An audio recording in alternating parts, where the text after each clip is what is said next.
So I've been excited to have this discussion in part because I've mentioned to folks here before, I spend most of my waking time that's not devoted to my job or my kids thinking about Dungeons and Dragons type stuff. So and right now I'm I'm have just finished playing the Lost City with you guys. I'm in the middle of sort of, or I'm in, I've prepared some more dungeon type stuff for our Forge Out of Chaos game that I'm playing with Robbie and Sean.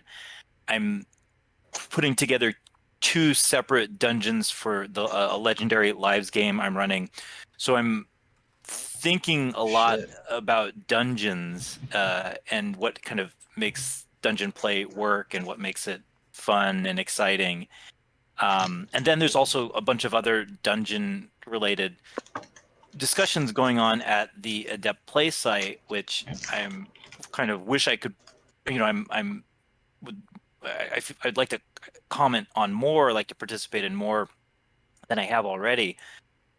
Um, so all that to say, I'm in a really dungeon mind space for all of this, and so was kind of looking forward to kind of hashing out or talking about some of our reflecting on our shared experience with the Lost City. Yeah. Um, and Sean, I think you had mentioned just because kind of whether it was fun or not. I definitely think it was. I had a really good time. It's the first time I've been playing in a dungeon crawl in about 10 years. So it was a bit of a a little bit for me kind of getting back into the swing of things, a little bumpy. And I have to say I was really inspired by Sam's characterization and play, and some of the discussions that we kind of had, Sam, about you know this the idea being it's important to like actually play your character, to have like a Mm, character and play your character, and not just um, see them as a avatar or like a pawn in a video game, mm, and kind of being able to kind of inhabit the character and characterize things, and it really brings a kind of immediacy and enjoyment to the game, even if it's not quite, even if it isn't like, oh, the best like tactical solution. right. But I don't think that undercuts like the challenging nature of play. Like I think that it just adds another level into the challenge, to that it's sort of another turn of the screw to make the challenge more challenging, because not only do you have to address the threat and address this kind of challenge, but you also have to add that characterization in. Mm, And so I found it, you know, uh, made things more compelling. I found it hard sometimes because I did find myself sometimes stuck between wanting to go where kind of felt you were taking it, and also kind of part of my head was still back in that pawn avatar stance of like, oh, I need to have my guy do the tactical stuff that he's supposed to do. And mm, so I did find myself a little caught, but I felt that as things uh, progressed, I got more into that, and was it better able to get in that mind space. And I remind myself that that's actually how I played more in the mindset of the character back when I was playing 10 years ago. I was playing a character I played for a couple months in a game. I think we were playing in like the caverns of Thracia module, and I was playing a wizard or magic user, and I chose this. I specifically like chose spells that would be kind of felt like right to me, that weren't necessarily the most tactically useful. And people mentioned that they're like, "Why did you not choose sleep?" I was like, "This Featherfall is fall seemed cooler." yeah. Sorry. Featherfall spoke to me. I was following my muse, and that actually worked out really well. That was really fun, and I leveled that magic user up. So it worked out okay without sleep. But anyways, so that's just because what I wanted to say. For a big part of this experience for me was kind of pushing, kind of trying to get back into that state, being inspired by Sam's play, and then finding myself still a little caught in that mindset between wanting to embody my character and also this sort of more pawn stance. Yeah, I think so. I think I just have so little like experience with playing anything like in the D&D circle of games that like when I started playing, I realized it was actually kind of intimidating because I was like, is there a way that you're supposed to play? Because the way I've seen in the few actual plays that I've watched, I can't really stomach watching D&D actual plays because they're so bizarre. Like it seems like aliens playing role-playing games with just like all these behaviors that people exhibit that I don't know where they come from, but like because I just haven't played that much. But I've always noticed the switching from comedic, jokey role playing to the exterminating, genocidal, almost like colonial or settler type. We go somewhere and we fucking kill everyone. And meanwhile, the like bard is like, oh, if there's like a wench at the bar, he's like, I look over at her breasts. Oh, but then an hour later, when it's in the combat, the bard is like, okay, guys, I have this spell. Like, how am I going to use this spell to ensure that we get through this round? Like, and it's really fucking weird. So I don't know. That's just like, and to me, it's just weird because I have never played in a group like that. So I'm like, it was actually really intimidating coming into that because I'm like, am I supposed to? Is that how you play this game? Like, I don't know. Does that make any sense? Is that like just my weird ramblings, or is that an No. actual thing? That really makes a lot of sense. I played with that bard 10 years ago. He was in the game. Yeah, right. Like I feel like yeah. Yeah. I feel like, and I would like to get into streaming games too because I think that is worthwhile to show people something different than look. I think the people in Critical Role do a great job of putting on an entertaining for 3.5 to 4 hours of D&D-ness. But but we are not those people, or I know I'm not. Right? Yeah, I'm definitely not. And then a lot of the, not to get us too far off track, but a lot of the plays that I've watched, I really like when Runeslinger, he records his games. I really like the games that he runs. But I know a lot of the plays are very self-conscious that they're playing D&D, or that they're playing a role-playing game mostly. They're very self-conscious about it, and so that self-consciousness comes into the performance as well, I think. Right. But I think it gets back to a lot of what conversations that we've had over the years is that, especially there's this sort of D&D zeitgeist, which based on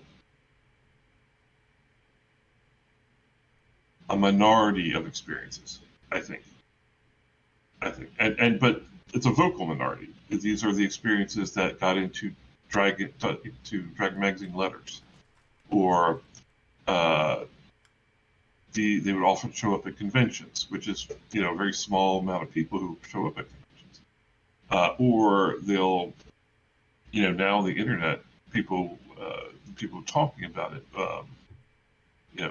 and it's interesting to me that people who weren't playing this game or these games in 1980 or 84 or whatever have an idea of what it was like. It reminds me somewhat of, I heard a baseball discussion today. The game of baseball was different in 1980 than it is today. things have changed quite a bit. And the people were talking nostalgically about the game back then, and I was just thinking, I was alive back then. I watched the game too, and I don't necessarily. My experience with baseball was obviously different than your experience with baseball. So yeah, so long story short, I appreciate, Sam, what you're talking about, and I feel like you did a great job of just deciding how you wanted to engage with the game system and your character and the group and the dungeon and everything like that. I feel like you did a really great job of doing that. Even though it might have been a little bit of anxiety involved. Yeah, I'm in a few weeks I'm going to be having the experience of playing first edition AD&D with my high school group that was playing, and thinking about, and I'm going to be digging more fully to refresh my memory of AD&D, but just kind of thinking about what I've kind of been digging through already, and thinking about Holmes. Both of the games are pretty deadly at opening levels, which always, when I'm thinking about how I'm going to approach the game, that does change things. I remember the first time a couple of years ago that I played Dungeon World, and I was kind of playing kind of like first edition AD&D, which was not the way really I should have been doing it, because like in Dungeon World, when you start off, you're much more robust as a character, right? It's as a system kind of just set up that your character, they're not invincible by any means, but it's not like a single hit is going to take you down, whereas in Holmes and first edition AD&D, right, that can happen. And AD&D, in terms of like the way I think about the game, it's like with Holmes or Blueholme, rolling up a character is pretty easy and is not particularly time consuming. I mean, it's somewhat more time consuming in AD&D, and I mean, I think that kind of enters into it as well. It's like, well, if I've gone through extra trouble to kind of get this kind of character together, I'm maybe going to be even more kind of tactical in terms of how I do it. Whereas Holmes, it's I think you it seems like part of what the game is, or leaving the door open for, is for somebody to say, okay, well, yeah, it's a deadly game, but it's also, if a character dies, it's not necessarily going to be difficult for a player to kind of have new character kind of coming in. I think that those systems, though, that like which AD&D was doing, right, was kind of getting into a kind of more complex and involved kind of character generation system, right, that kind of changes, at least for me, it changes my mentality a little bit about how I might kind of approach things at the start.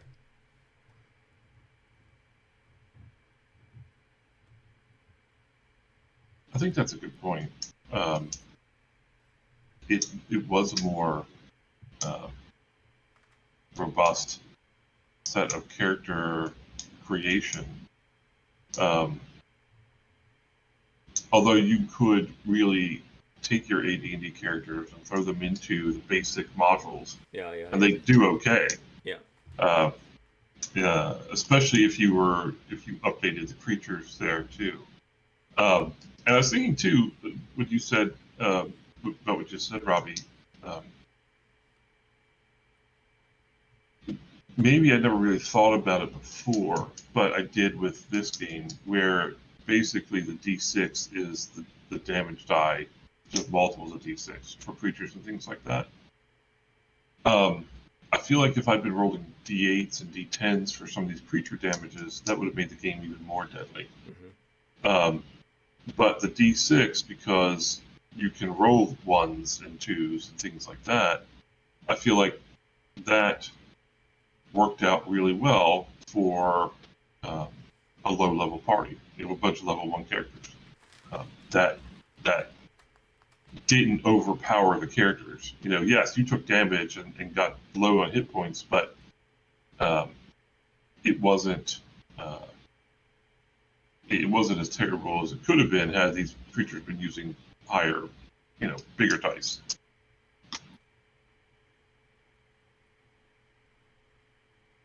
Yeah, I think that's a good point about the investment in the character creation process leading to kind of some feelings about how we play our character, how safely we might want to play. I mean, certainly, I think it is, you can probably see like a spectrum where, even with Holmes, where, I was able to, or Blueholme, I was able to crank out, like, I could have been cranking out characters, I could have made like 10 characters within almost like 10, 15 minutes or something. And the only, the rate limiting step is like buying the equipment, right? Because everything else is sort of just kind of filling it out, and it's just kind of figuring out what your equipment is based. So it's very straightforward, and you can kind of characterize them pretty quickly from eyeballing the attributes. In AD&D first edition, depending on like which method you're using for rolling the attributes, it's you're still most of the time going to end up with some of the basic things, and it's only kind of when you get to it's only so I still think you're on the end of like that closer to easiness, but it definitely does get a little bit more intense.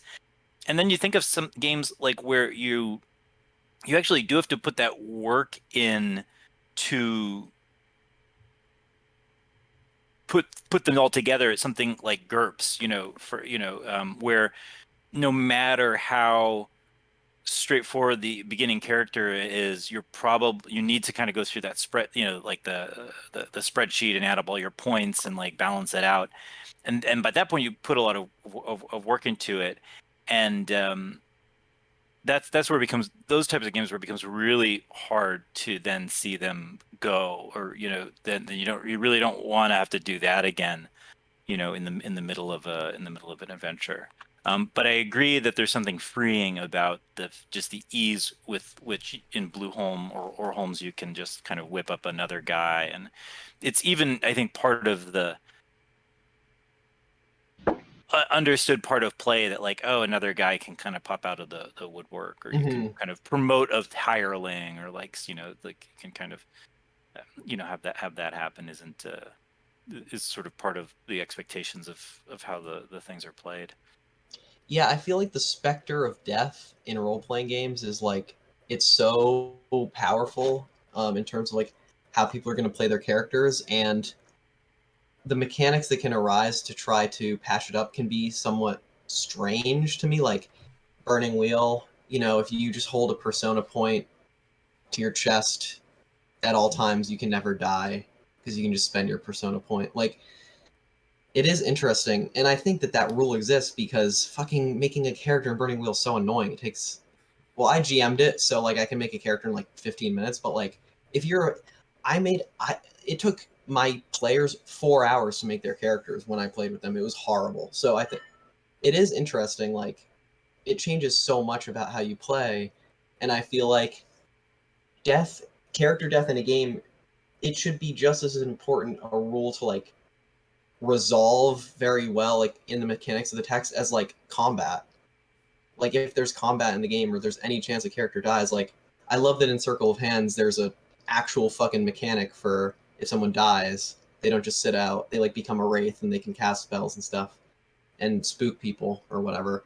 Um, and it just feels like that's so freeing to the play. At least I've never been a player in the game, so it seems to be freeing to the players. I mean, who knows? They might be in constant fear of death, but Yeah, and yeah. you know, Dungeon World also has a death's door move that Mhm. that gets triggered, which kind of makes dying.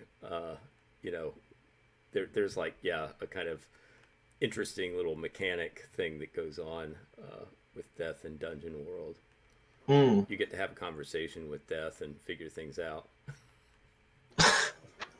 That's it.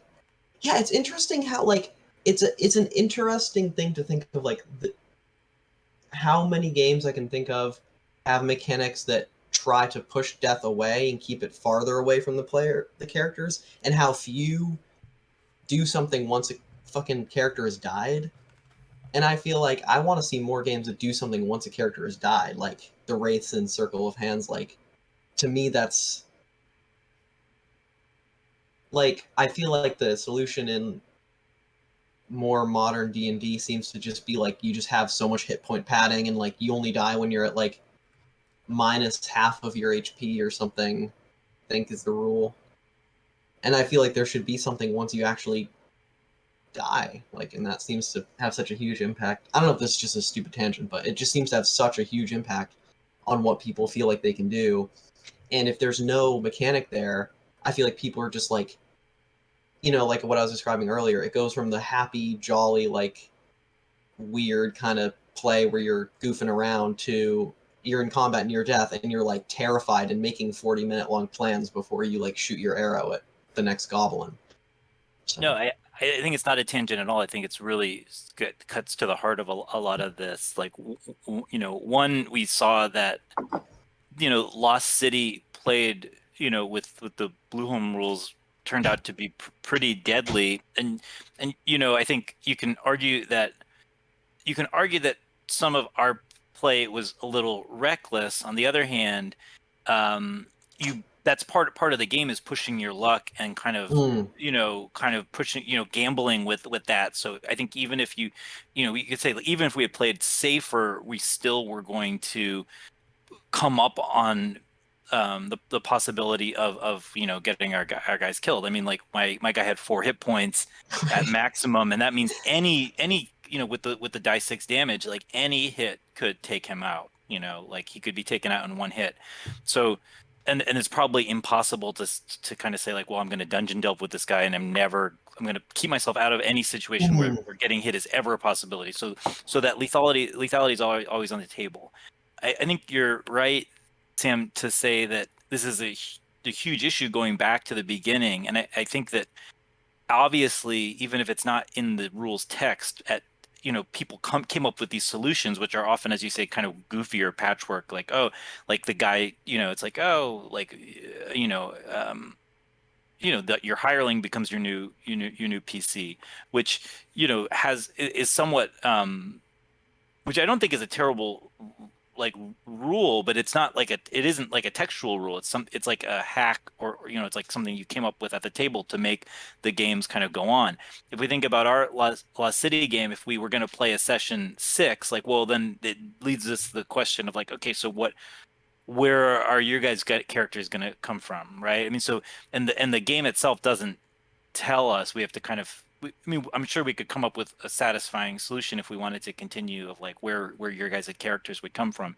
But you're right, it's weird that it's this big something that hadn't been addressed really throughout role playing, except by, like you say, like not fudging is the nerfing, I guess, nerfing to make death actually not on the table, or to kind of redefine lost, to say that, well, the lost state isn't death of a character, it's sort of something else, which I think that's, I think is somewhat fair. I don't think it's unfair, but it does, or I mean, I think that's also a reasonable choice, but it does Right. mean that there's this a design space about making death real, a part of the game, and allowing for participation after that, that is only now being explored in some of these games like Circle of Hands. Mountain, which is similar, has if your character dies, you still are there as their kind of, it's not quite, I don't think it's quite literally the same type of ghost or wraith as in Circle of Hands, but it has, you have that presence there, and you can still participate in conflicts in different ways. Yeah, But like I feel like I think it's a reasonable choice for a game to just have no death. Like playing Sorcerer and Sword, I don't think there's a reason for that game to have death in it of the characters that you play. Like, you know, if you're playing an anthology style game where you're going to jump around in time, like Sorcerer and Sword kind of suggests, I think there's no reason for the characters to have the chance of dying. I mean, they can get into terrible situations, whatever, but I feel like that game doesn't need a rule for death because I don't think the game needs death. I mean, that's just my opinion, but for all these games that death is part of them, I feel like to not have some kind of rule that happens when it happens, even if you're trying to keep it from happening. Like, the Persona point in Burning Wheel is the one that sticks out to me just because it's fresh in my memory. Or, the characters with 200 HP in like D&D or something. I don't know, whatever. It's really strange. Yeah. I'm just jumping in real quick, when we specifically talk about the Lost City, which I'd like to do, not now, but when we get to it, let's revisit this because I have something about the design of the adventure, I think, lends itself to answering that question. But we'll get, like I said, when we get to that. Yeah, I wonder. Yeah. Oh, sorry. Go ahead. Well, I wonder if, part of this is, I've been thinking a little bit about this experience, and then, kind of appendix and literature. In other words, like the books that like Gygax was reading, the fantasy books, and, that he was drawing on for inspiration. And if you think about like death in fantasy books, it usually does not happen to the heroic protagonist, and if it does happen, I mean, it's not some kind of measly death in a dungeon, right? There's something like really kind of grandiose, right? Beowulf dies, and so, right, the work ends with this crescendo of, his body being kind of burned and buried with his, right, that there's something like huge that's kind of going on if death does happen. Whereas, they part of it maybe is like they're developing, I mean, it's a kind of, I think about like AD&D and Dungeons and Dragons fantasy, and yeah, I mean, you can kind of see little seeds of inspiration, but they're kind of cobbling things together, I think, from some of the different books that they had been reading. And I think like on part of it may be on the topic of death, that they were perhaps kind of grasping at threads, because like, okay, they didn't really have much to go on, right, in terms of like the kinds of things, and right, the thing is that I guess in Dungeons and Dragons, like AD&D, if you were a really high level character and you died, you could imagine that maybe there would be some big crescendo ending for that character.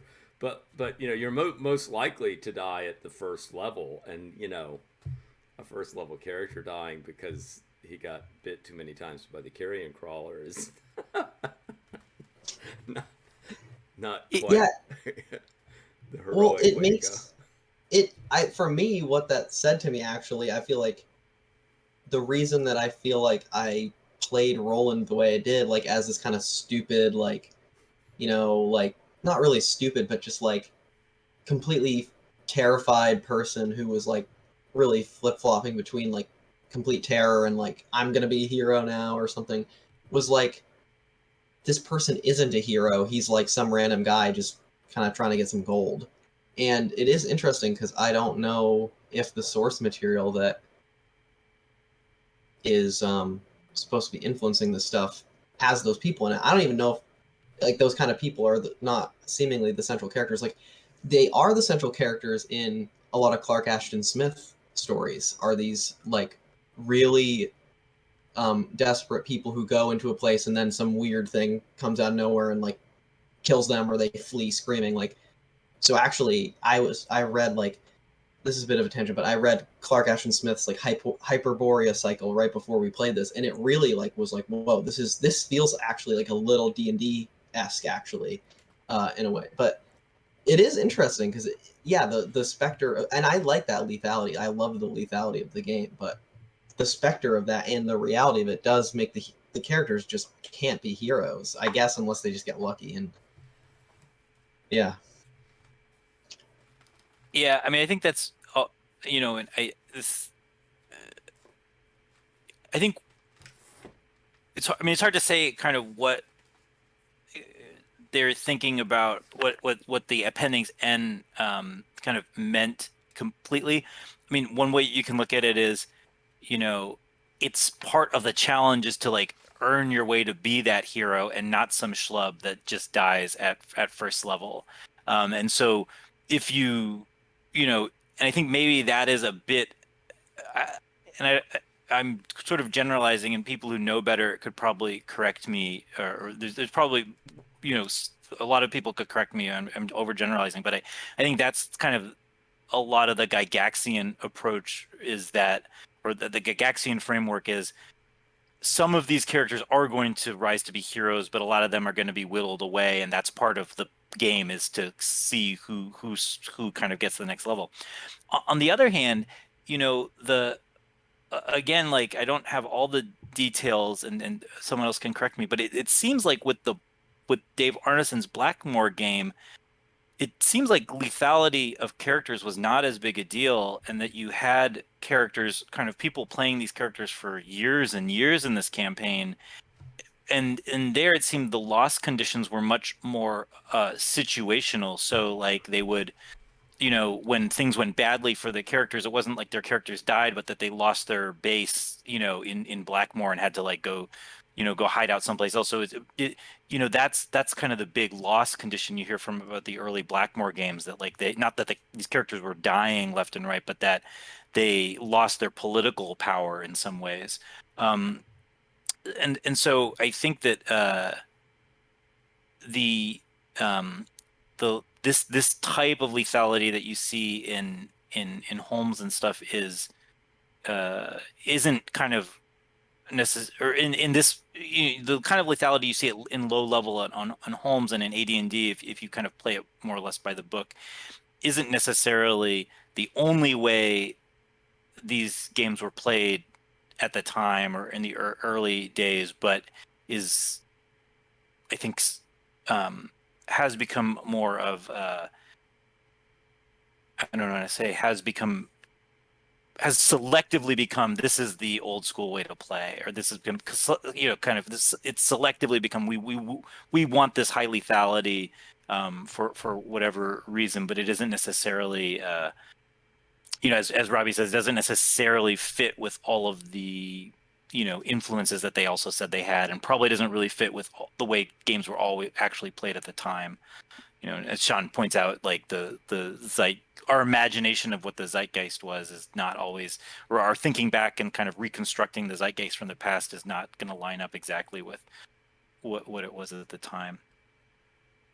This is, and you know, I guess this gets, I think this connects to something else that I've been thinking about a lot, and I think has come up in some of the other recent discussions at Adept Play, both about this type of gaming, but also about kind of in the context of the differences between like stories, you know, story games and like regular role playing games, which is that I think uh, we, I think, and this gets back to kind of what Sam was saying about like, well, how, I don't, anxiety about how to even play D&D when there's this supposed to be this other, there's a way you're supposed to be playing these type of games that's different from regular role playing. But the more and more I think about this stuff is that it's all, whether it's a story game or like a dungeon crawl OSR type game, it all works best if you're just regularly role playing. That if you approach it, if you just kind of say like and not that there's not differences between games, or not that like it's, system doesn't matter or anything like that. There's differences between games, that all matters. But if if you if you approach it just like you would any role playing game where you're like, okay, this is my character, I'm going to play my character and interact with the world, you can't go wrong, I think. Or I think that's the easiest way to success. Whereas with all these other ways of approaching it, like whether it's the way that's sort of pushed, I think, by a lot of rhetoric around OSR type games, where you end up playing your character like a pawn or an avatar, I think that can lead to this sort of weird video gamey, like, not in my experience when I tried that a couple months ago, was like not fun for me to run a game like that where the players were doing that. Where you get like in the story game where if you're not playing your character, you end up in that workshopping kind of screenwriting mode. All of those, all that's sort of it's like, instead of playing your character, you're doing this other stuff. Whereas if you approach these games and just play your character, then it's I think more interesting, and I think it works. Like I think Blueholme and Holmes works really well, like we did, and like especially I think, like I say, especially kind of Sam's characterization shows you can play it like that, and it really works, and it's pretty enjoyable and engaging and exciting. So I don't know, that's I think we shouldn't I think a lot of times there's like, we shouldn't listen to how other people are saying, like, oh, this is how you're supposed to play this type of game. Just play it. I know that may be dismissive, or I'm like, again, I'm not saying there's not differences, or but I think there's a tendency to kind of want to make things more different than they are. And we kind of, it's one of those things where I think people like ignore the similarities and also ignore the actual differences, and they kind of make a bigger deal out of things that aren't really different. But I don't know. That's probably a bigger discussion. Okay, this is related, and I've been reading this book on. I promise this is related. I've been reading this book on Greek myth and ritual from like, way back, and one of the things that it talks about is how ritual is always dressed up in this guise of tradition and being super old and super arcane, but is in fact extremely like a product and a shaper of our present reality. And it makes me think of OSR. It makes me think of the way that people play these games, because people always have this claim of, this is the best way because it is steeped in tradition. It's good because it's steeped in tradition, just like rituals are holy because supposedly they're ancient, like breaking bread, drinking wine, whatever. When really they're completely contemporary, and also they're completely bizarre. And when you really look at them, they fall apart and are kind of worthless. And I've really felt that, like when I started to play, I feel like that anxiety came from like the presence of these literal rituals that people engage in. Like, I'm playing in this old way because it's good, but it's also like a part of my present cultural like identity.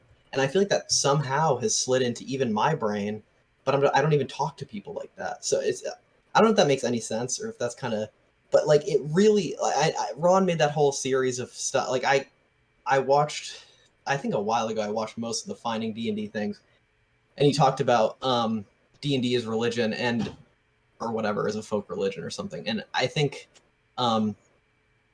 these OSR ways of play, I mean, just reading this book about ritual and myth, it's like a fucking ritual, like, that these people are engaging with, that I really don't think is it seems to have little to do with the rest of the hobby, is what I'm trying to get at. It's like, when you enter this space, it feels like you're actually in a different like zone. Like, you're not even playing a role-playing game, you're playing like D&D.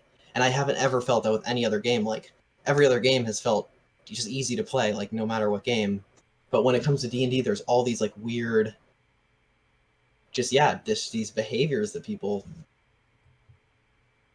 take part in that are really, yeah.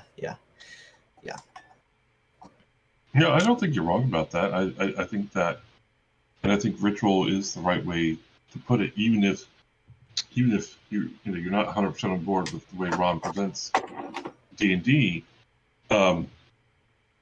Things like this prop up all over the place in other aspects of life. I think people are prone to finding rituals for human experiences, whether it's tailgating, whether it's going to church, whether it's playing our games, whether it's poker night, whatever it is.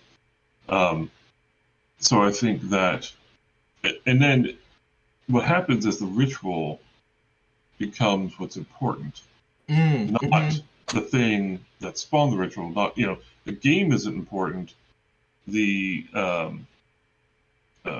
that you searched every room with your 10-foot pole is what was important. And that's funny.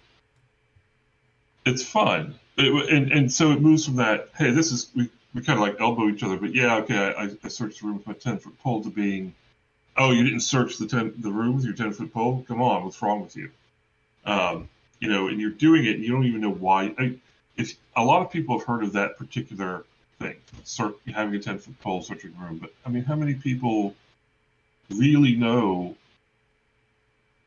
or really understand why they were doing that in the first place, if there was ever really a good reason to do so, which I'm not convinced there was. But I think real quick, what John was saying, I feel like, and one of the ways I think that, and because we're talking about D&D stuff, the way the game is sort of transmogrifying, for a newer crowd, in many ways, don't like the idea of the dungeon. But the point, although there are no rules even in 5th edition for building a community, you have to make that stuff up entirely yourself. But the idea of buy-in, when we play sorcerer, we buy into the fact that we're sorcerers in the modern day. But that may not even make any kind of sense. It's like, what is a sorcerer in 2021 Atlanta or Europe or Asia or whatever? What is that? I don't know, but that's what we are, and you sort of buy into that idea. And I think that if you buy into the fact that there's a dungeon here doesn't have to make sense. The fact that you're playing Chutes and Ladders or Sorry doesn't have to make sense. It makes no sense. Monopoly, I guess, makes some sense, but I mean, I'll never be that rich. I'll be in that much debt, but I'll never be that rich. So so buy-in is important. When you're playing Vampire, there's so much stuff, but if you just buy into the idea that you're a vampire in a treacherous world where everybody was trying to kill you, even your friends, then you'll get along with the game just fine, regardless. System matters, but regardless of everything else, you'll have fun, I think, because you buy into that. So if you buy into the fact that you're a person who goes into a dungeon to fight monsters and get treasure, everything else takes care of itself, I think. But if you don't buy into that, if you don't like that idea, these are not the games for you. If you're not into going through these mazes and fighting mythical creatures, if any bit of that is not your cup of tea, then you're not going to have a good time with these games. I have an idea now that would segue us into the Lost City, but I won't do that if people want to. It just brings to my mind, like, okay, this idea of buy-in and why would you kind of go into the dungeon? I think with the way the Lost City is set up, there is this extra motivation, which is that we're in the middle of a desert. We are low on especially water supplies. and you know that you know for that module, I think for us, I mean, like that when we were our first session, I think that was like in the forefront of all of our characters' minds, was like, oh, we're out, in the middle of nowhere, but now here is this, you know, entry to some place, and there are signs of life, or I know one of the first things you encounter is that dead body in the doorway, right? But you know, I am kind of curious about. I mean, the Lost City is one strange place because, initially, okay, we have this idea that it's a city, and there are factions in there that we are learning about. And so, okay, it seems like, okay, yeah, it seems kind of like a strange city that is now in the middle of this desert. But then,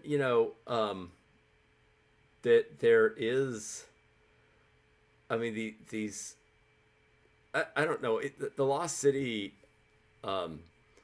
seems like it's a mashup of some different things, right? Because you kind of go into it, and then, right, you descend in there, and it's like, well, it's not a city, it's like a bunch of crypts that are down here. And Right. and some of it, on the crypt side of things, there's some of that kind of coheres, but then you run into like the two apes, and it's like, what are these apes doing here? I am also really interested in whether the Lost City, like, does it give you a source of the water? Is there any actual underground stream or well or spring or something like that would supply the Yes. hydration for? Yeah, there is. Okay. I think, there's a bit of a lake. So, in some ways, it's a really, and I won't get too deep into spoilers for people who haven't played it and might be listening, but I will spoil a little bit.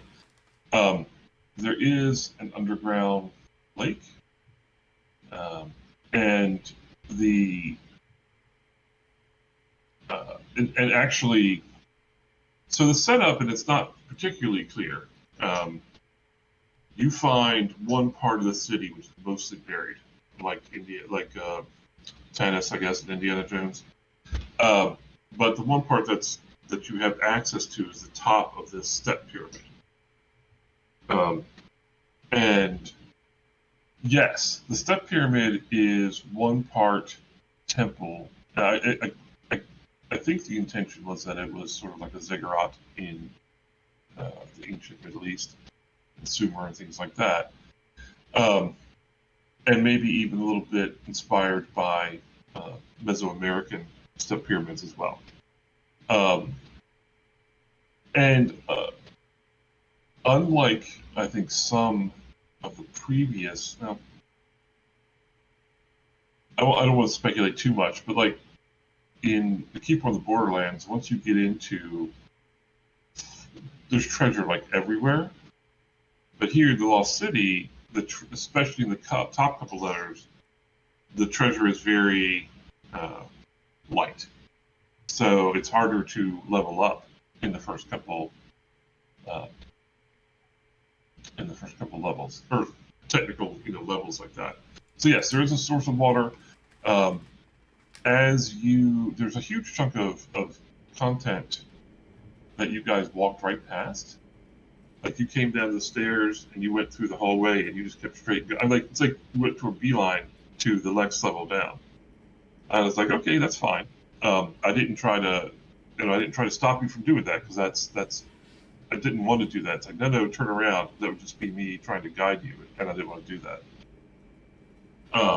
But it is a very strange it almost seems like they put crypts in rooms so they'd have an excuse for you to look in there and encounter the encounter that's in there. Like the carrion crawler, for instance, it guards or the treasure that was in that room is pretty nice. But how the carrier crawler got in there, there's no tracks. I mean, I guess it may have gotten there when it was this big, and then it grew to be this big. On what? I'm not sure. Do people randomly come in and it just eats them, and where are the bones and things like that? So, but that's part of the weird magic aspect of this, in terms of things just don't always necessarily make sense. And I've been thinking a lot about this, and I've actually been doing some design notes for something. Whether consciously or not, I feel like the dungeon is supposed to represent the underworld in a lot of ways, like the story of Persephone. She spends part of her days in the underworld with Hades, and the rest of the time, I guess, on Mount Olympus. And I feel like that there is, whether it's intentional or not, I feel like that there is something to the idea that even if the dungeon is a castle or the dungeon is an airplane, you're entering this underworld where things don't have to make sense. And the rules of logic and physics change when you go into the dungeon. Because it's, especially in the early days where there wasn't much talk about wilderness and cities and stuff like that. So, but it's funny. Just real quick to go back to the rituals thing. I like the lethality of these games. I do think it's challenging and fun. But I was definitely rooting for Robbie to roll a 12 or higher. Yes. I wanted him to feel that. Me too. That would have been great. That would have made the great scene right there for him to do that. And so I'm definitely rooting for you, even if I'm like, oh no, it's you needed one hit to higher, that sort of thing. Yeah. And I think that's a great part of the game. And I don't understand DMs who don't root for their players. And they do exist. But I want you to succeed, even if I'm staying great, or if I'm keeping the fidelity of the system intact. So. Yeah, well, I am wondering, if one thing that poisoned Dungeons and Dragons a bit was like some of those modules. Tomb of Horrors would probably be the most infamous, but like there were these modules that were created for tournament play, where the idea was to really test the players, and you made them like super lethal. I mean, that's also like, I think part of what kind of made the, like, you better take your 10-foot pole and test every single inch of that dungeon, because around every corner there's some type of trap or something like that. And that I think for I guess maybe a one-time experience, it maybe was something, but I think some of those, they were published as modules then and circulated around, and that no doubt had some kind of impact on the way that people kind of thought about the game and the way that they would approach it.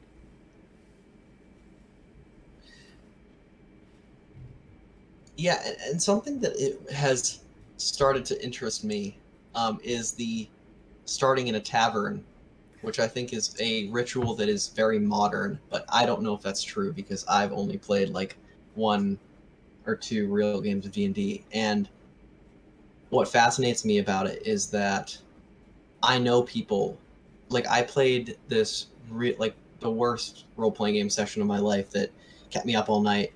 I played with some people, and it was this like homebrew system that was just utter dog shit.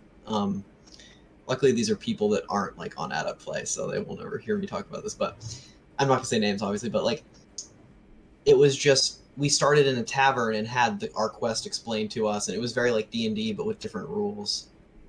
And it just interests me that all these little habits that when you're playing in them feel so draining and miserable seem very modern, because the Lost City has none of that in it. I mean, it does have the whole, I don't really like the like dungeon chock full of traps thing, because then you are almost forced to be scared of every door. Like, unless you just add every door, you just throw 3d6 and see if anyone finds the trap or something. Like, I think Lamentations says that you just, you know, you just kind of throw dice if your characters aren't like running through somewhere to see if they see traps.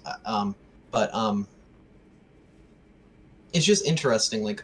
Like it was interesting to play this, and I did kind of expect the tavern thing to happen, and it's nowhere in this module. And I was wondering if that's present in any of these older, you know, like classic things, or if that's a thoroughly modern thing, because I was really struck by that.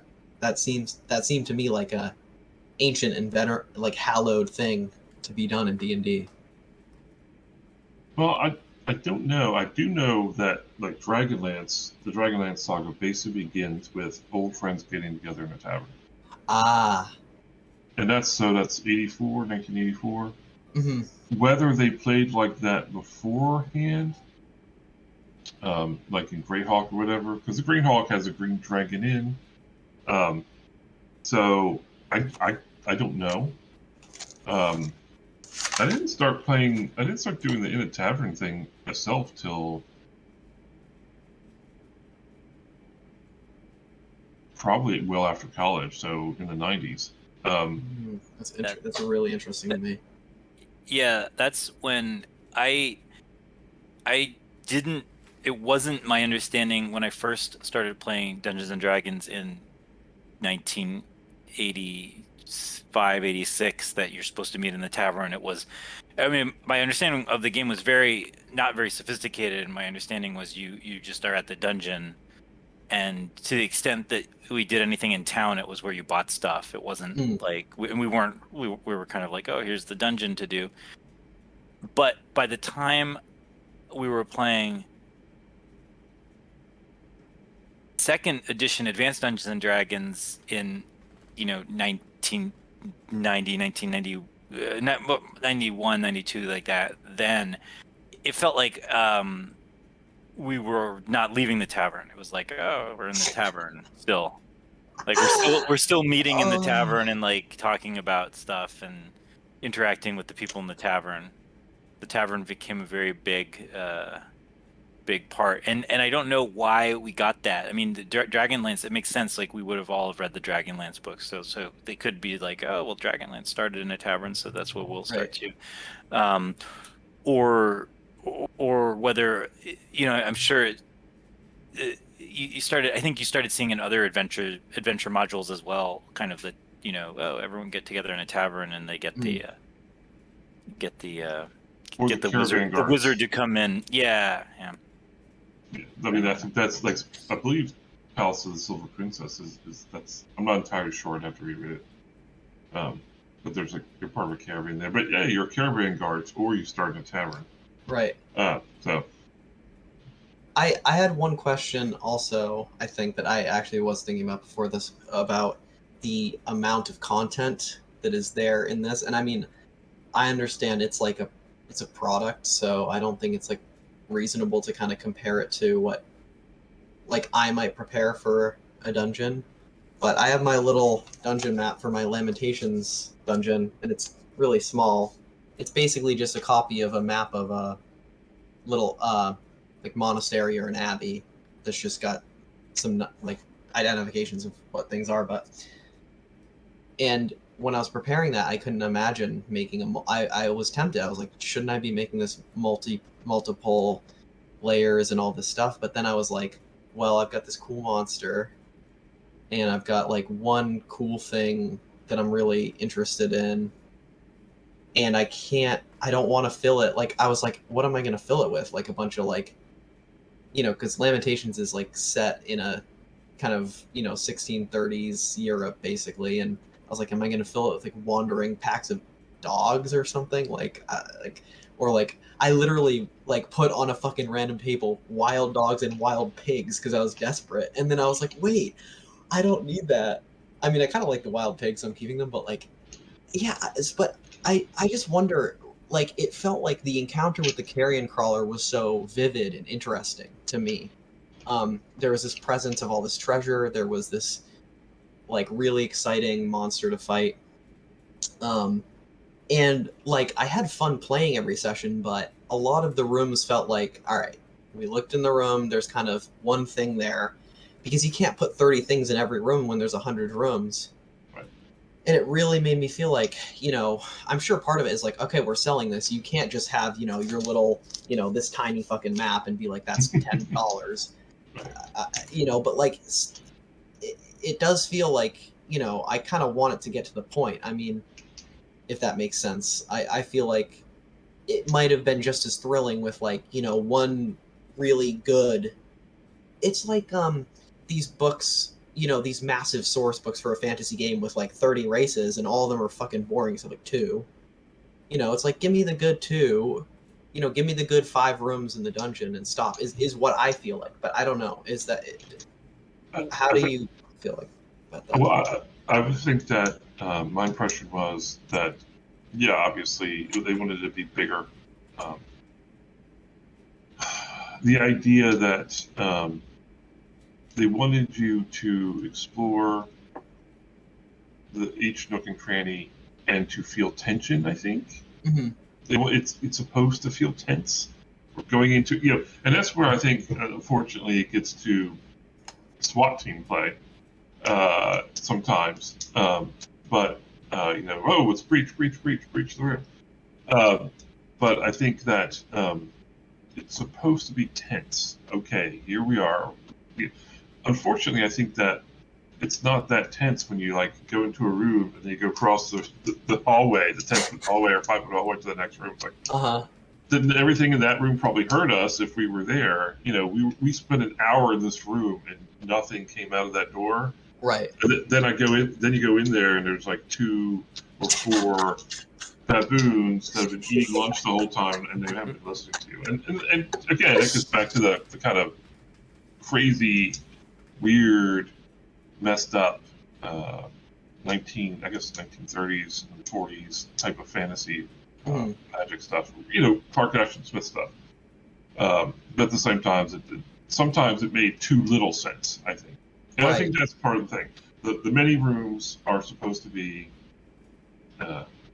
tense. But if you actually go to I've never been, but my impression is if you actually go to the pyramids in the ones that had there was like 1 false or 2 false tombs. Right. And a death trap. And that's it. That's all there is. It's not 40 rooms with 5 death traps. Yeah, and that always makes me wonder. I almost want to. I would really like to organize some people, maybe in this OSR Play Lab like channel or something, sometime to talk about creating adventures in dungeons, because I feel like the ones that are for sale online, like they just are nothing like anyone would. This is what I assume. Like I would never put myself through making the Lost City. And being like, oh fuck, like what's in this room, like, and then you get so desperate that you just stick 2 white apes in there. I mean, Jesus, like that's kind of a low point to hit in preparation. Like, it was fun in the moment, but it's like someone was really just like sitting there like, oh, like all right, 2 white apes. But yeah, I don't know. Yeah, it's funny because I feel like the carrion crawler actually makes more sense than the white apes do. Yeah. Oh yeah. Giant bug eating people. Yeah. Okay. The 2 carnivores, where are they getting their food from? Right. Yeah, they're hungry down there. And I just pictured the carrion crawler eating rats and shit. I don't know. Yeah. So. I mean, I like the white apes. I mean, I miss them. I'm sorry I missed that session. it seems like the aesthetics of the Lost City are completely though. I mean, I think it is that pulp. It's a pulp mashup of like Mm, it's like oh, it's taking like 5 or 6 Conan stories and like they're all happening in the same place, right? right.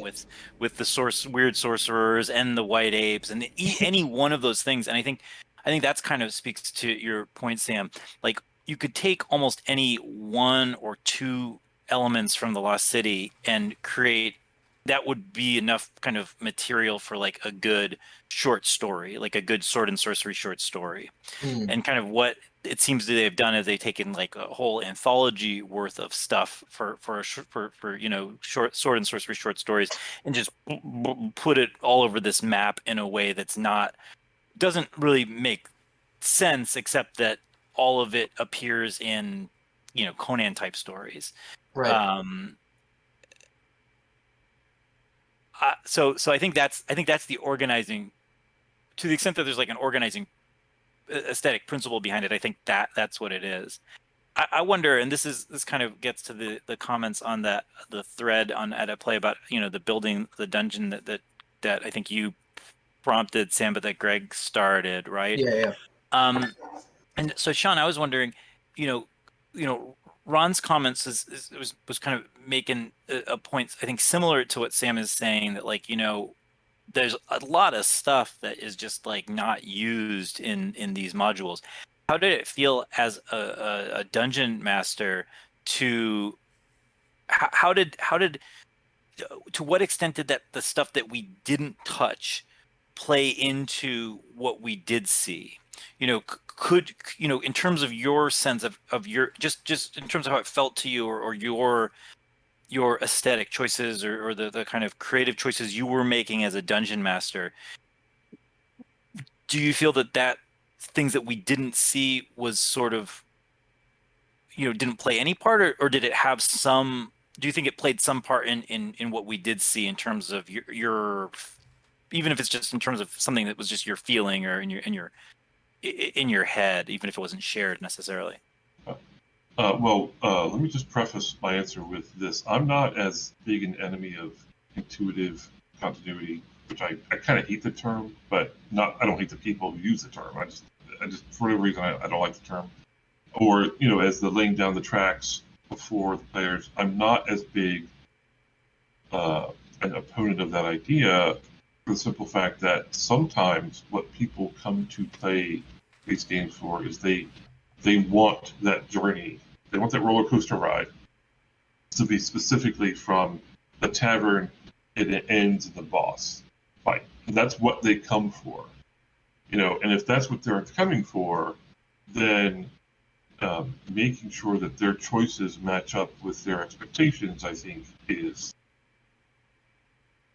the correct way to do it, or is a correct way to do it. I know a lot of people disagree with that, and that's fine. It's just a matter of opinion. But really, the answer to your question is, I think, gets back to what you were saying, how this is several Conan stories mashed together in one, and you really only needed the one.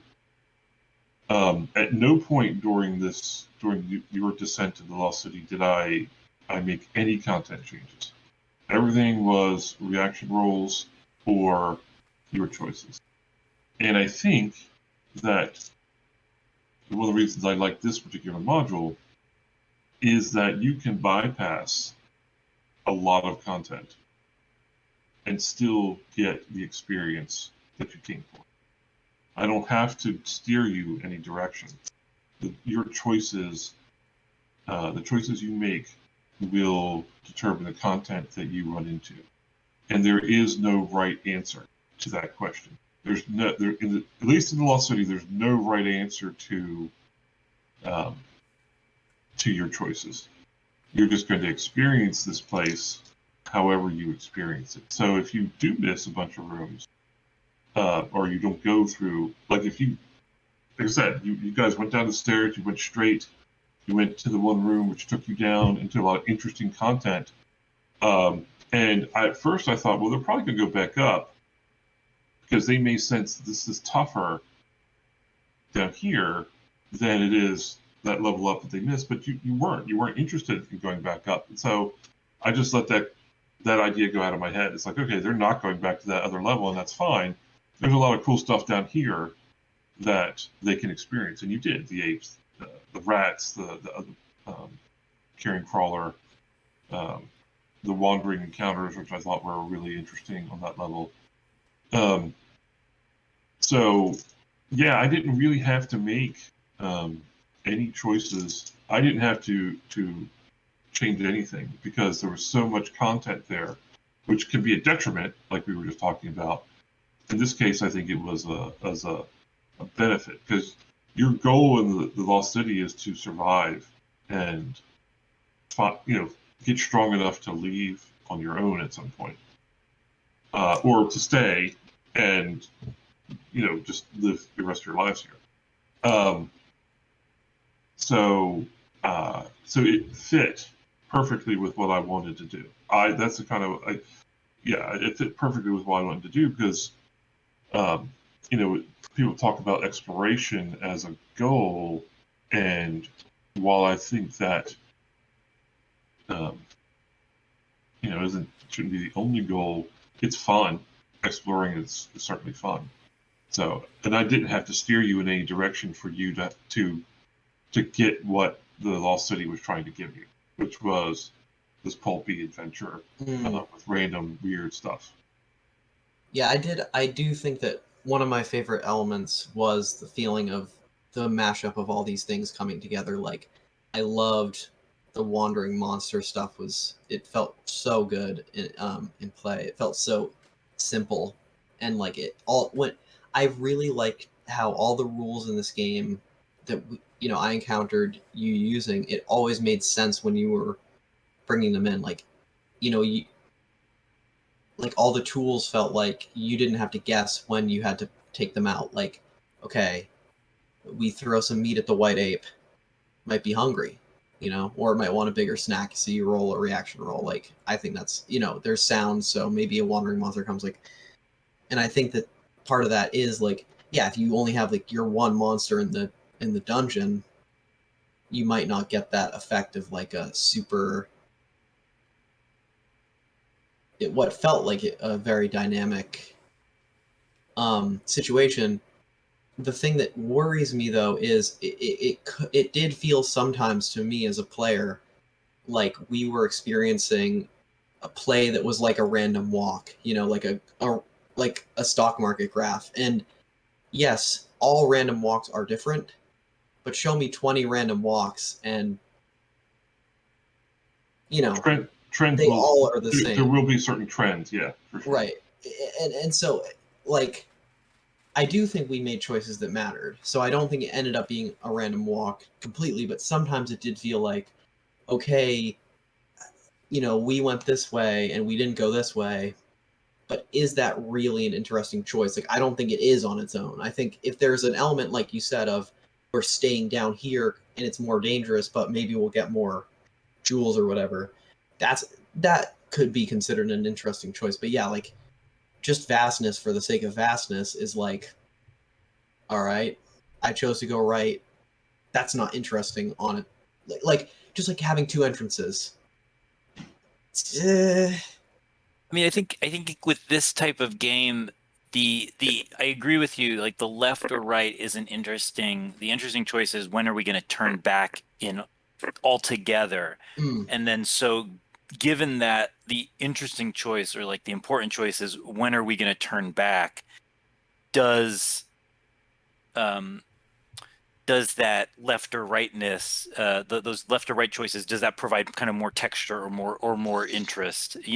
So it is. I agree with you, though, that is, because you could kind of say, like, well, we could have just randomly, chosen. You could kind of like say, like, well, I'm going to randomly choose at every thing which way my character is going to go. Right. And so that piece is sort of, yeah, it is completely random. It's that turning back that becomes an issue. I do think, and like, I don't want to get into like, oh, what is kind of, we were talking about before, is like a trap of like, oh, this is how you're supposed to play, or this is the way Mm-hmm. to play. Mm-hmm.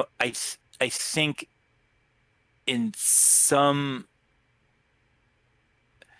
well, I'd rather, I guess I'll stick to sticking to like actual play of like we've done. So in our Forge Out of Chaos game, which had a much smaller, I mean, it's super tiny dungeon compared to the Lost City, but there was a way that in that kind of Temple of Necros dungeon we had, um, you guys figured out some of the different ways the dungeon connected to each other, and then were able to use that tactically. So it's not so much that the left or right made a big difference, but by coming to get some sense of how everything fit together, it allowed a tactical use of the space. So you can kind of imagine that maybe in something like the Lost City that could happen. But I don't want to, I want to be careful about not like projecting like, oh, this is, oh, if we were playing it right, that would have happened. I don't Right. think that's the case, but I think that's a potential thing that could happen. Um, but I kind of, I have been thinking, after reading through the how to make a dungeon thread about like, well, what good are these huge maps? What good are these huge spaces?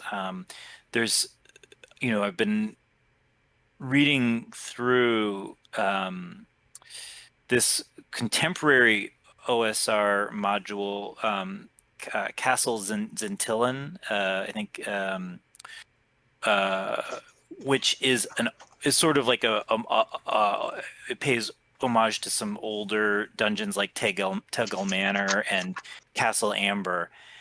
And one of the differences, they're all huge. I mean, the Castles and Tillman's like a 120 page, 130 page module, so it's like this huge thing that has hundreds of rooms. But one of the difference between it and the modules it's based on is that it has fewer empty rooms and there's more stuff going on. And so you're though you're just as unlikely to realistically like have any single group of people actually explore the whole thing. Mm-hmm. Like that's an impossibility just because it's this giant thing. Like you'd have to play, there's enough material to play every weekend for like a real old-fashioned 6-hour session for like the next couple years of our lives, right? It means that Right. that's the type of thing.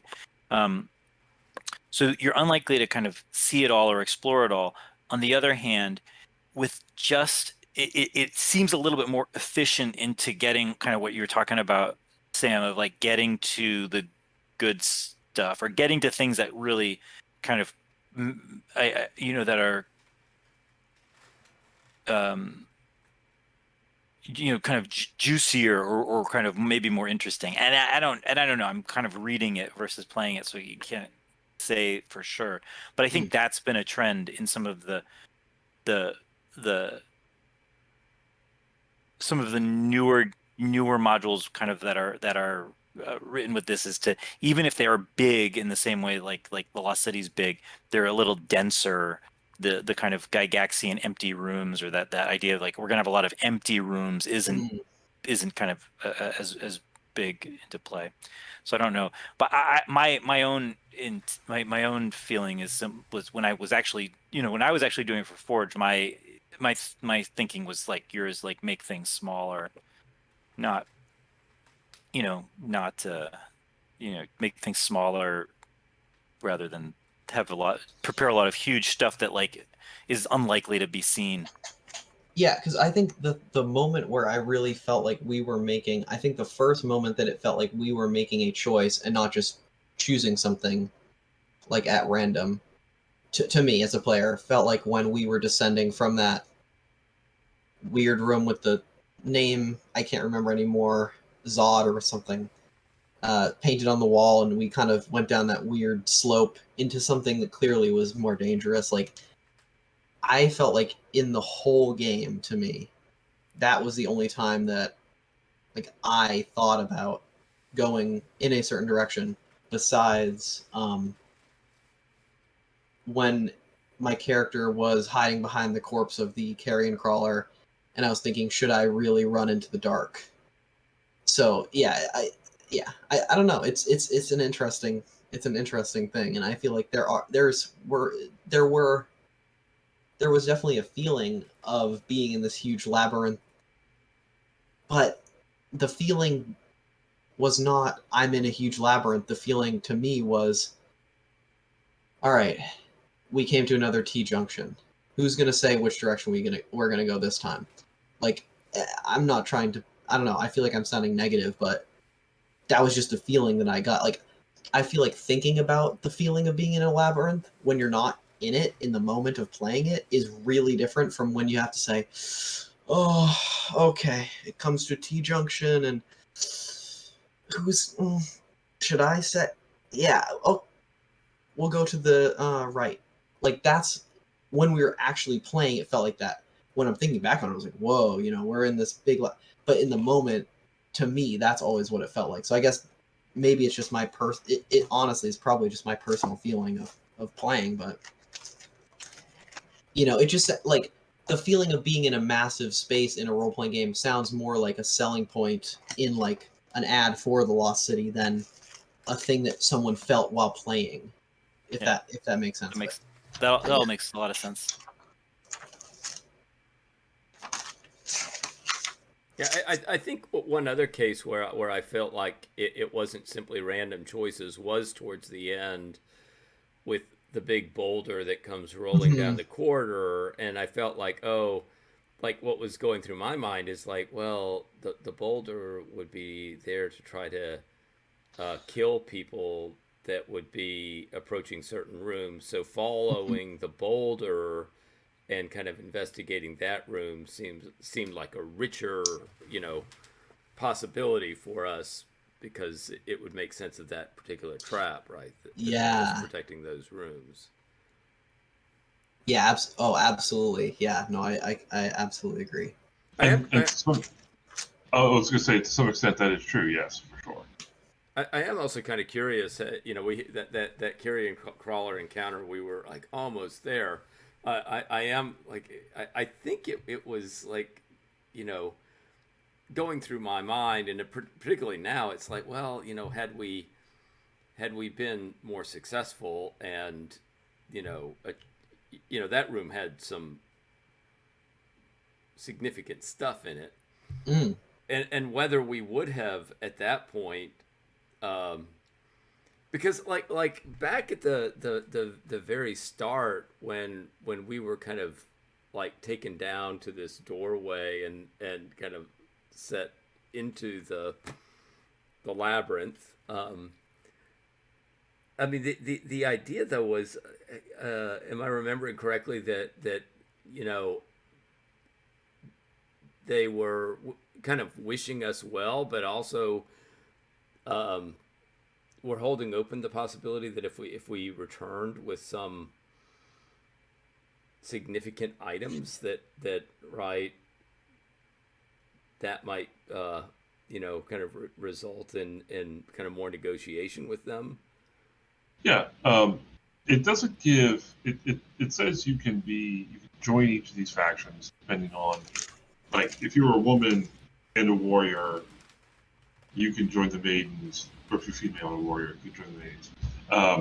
And if you're male, so it's like a little bit of a, certain people can join certain things, like the mages, who's someone, I don't remember.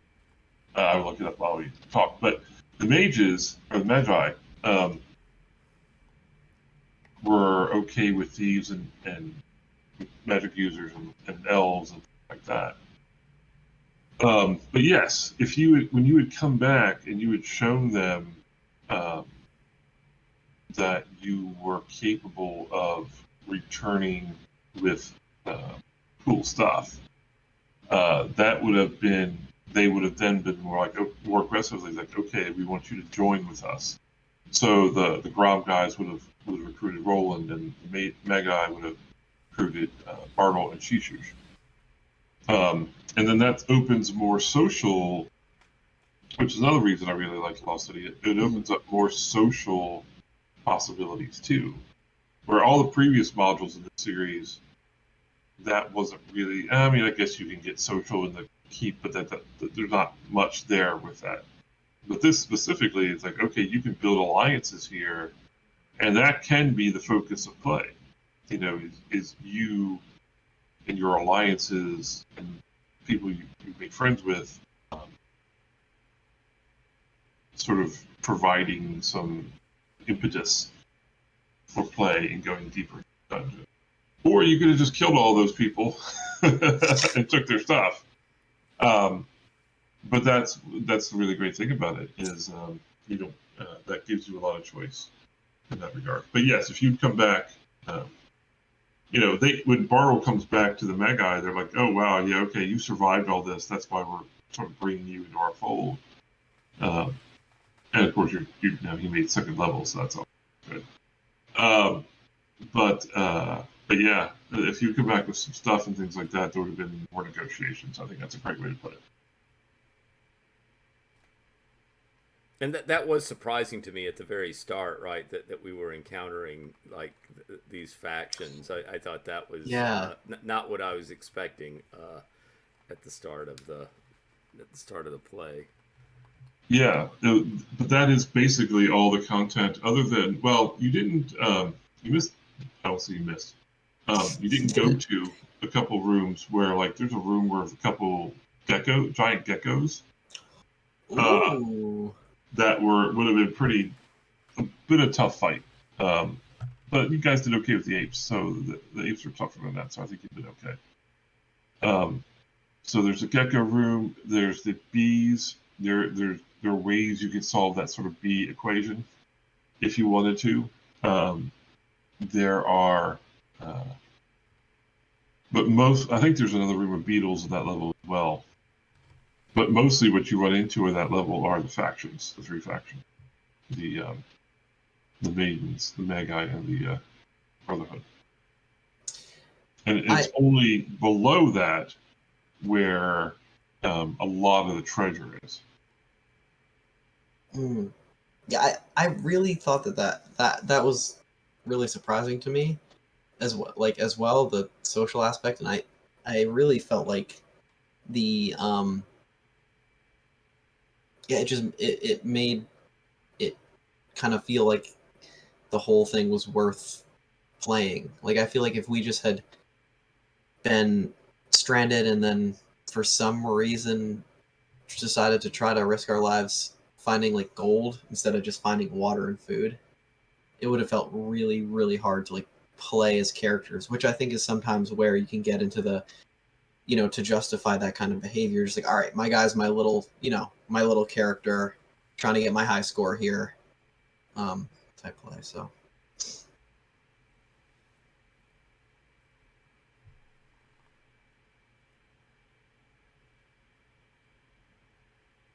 Yeah, I agree. It helps to have that having that context makes kind of playing your character easier, like, or makes it more, you need something to play off of. You need like a world that's actually going to respond to you playing the character. And it's not just kind of one of these like point and click kind of try to push the buttons on the video game world. Because if it's just that, then you sort of because then if it is just that, then yeah, playing your character is sort of this extraneous thing, and it isn't.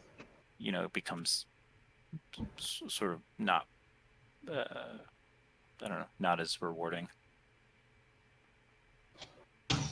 Yeah, and I think on top of that, like, if there weren't wandering monsters and the possibility of a conflict that's happening in this kind of single segment of, just one room, if there wasn't the possibility of that turning into something more complex or that could span multiple rooms, moving around, I think it would have felt very depressing to play because, okay, we're just seeing what's in a room, either killing it or whatever, and then the only thing that really affects outside of that room is, should we go back now because I'm at 1 HP? Should we take an extended rest because I'm at 2 HP? So I think the key to I think my enjoyment, a lot of my enjoyment here was like that things could actually affect each other, and that there were multiple things that could be affecting each other that were all kind of acting um, actually differently, rather than like all these little tools to just try to either the guy who's going to try to kill the character or the person who's escorting your giving your characters a quest or something. It really felt like there were all these different vectors of interaction that could really go in a lot of different directions.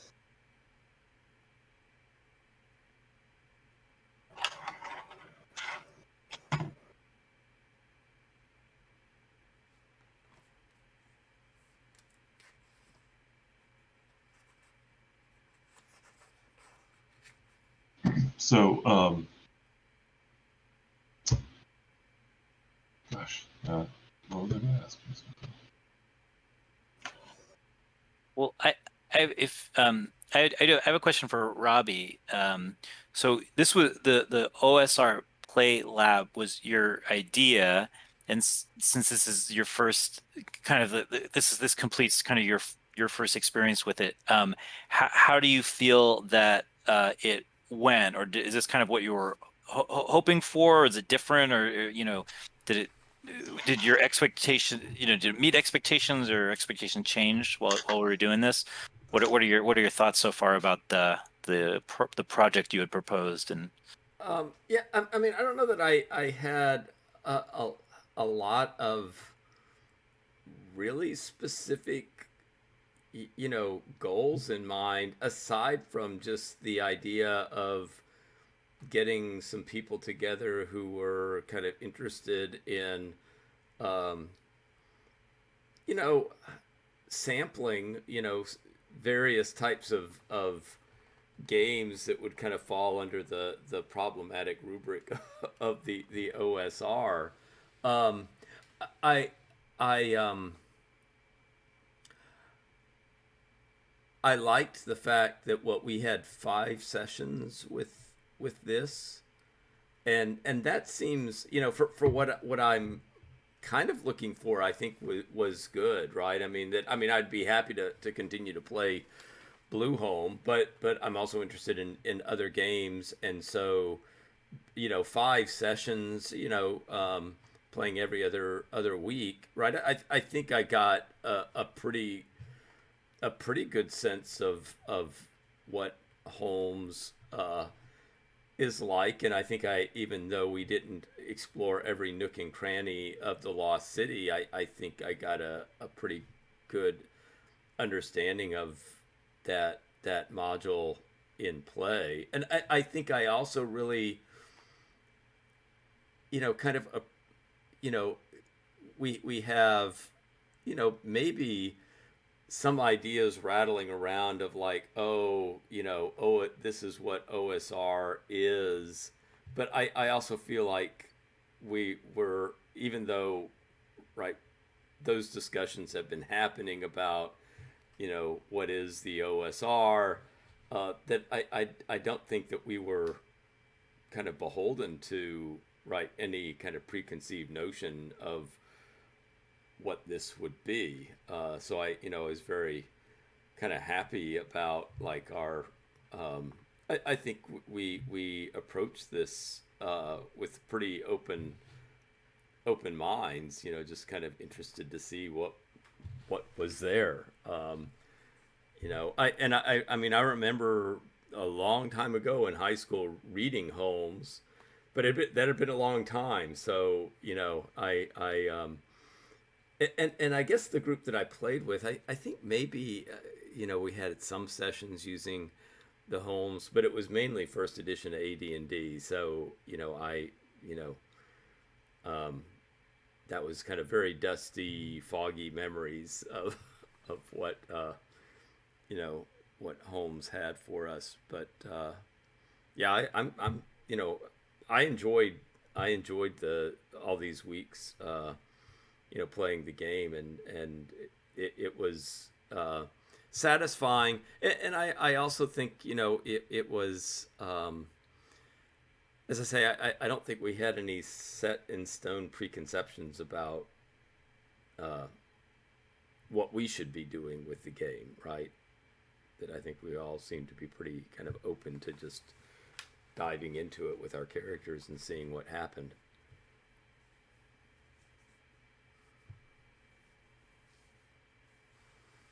Yeah. Oh, sorry, go ahead. No, go ahead. Go ahead. Oh, I was just gonna say, yeah, I think I was trying to learn about I think I think part of like what was so great was that we actually we weren't trying to like embody OSR or like something like that, because like I think I already said this at some point, but like I was watching like some Lamentations of the Flame Princess actual play just to try to see like what is this game about, because it's kind of hard to know just by reading the rules text. The like this one, but and it was very scary for me because there was like at least 5 rules that all these people seemed to know they were using that they never discussed, but I was like, wait, where is this in the game text? And I was like, oh shit, like fuck, I don't like, they all knew these things. I was like, what is happening? And they had all these weird assumptions. So yeah, that was I think really positive, because the system was surprisingly capable on its own. Yeah. Yeah, it was interesting for me because I was running what is really kind of a Moldve module, literally written by Tom Moldve, but it was with his version of BASIC that was made in mind or created in mind. With the OSR version of the Holmes rules, trying to figure out if these are all going to actually work together, and they do work together pretty well. Whenever possible, I use the original creature because converging is not a big deal. Although I use the experience from Blueholme for the creatures you countered and either physically defeated or sort of got out with your lives in whatever way. Like for instance, the beetles, the second set of beetles that you encountered, that you basically just like, no, we're good, and backed out.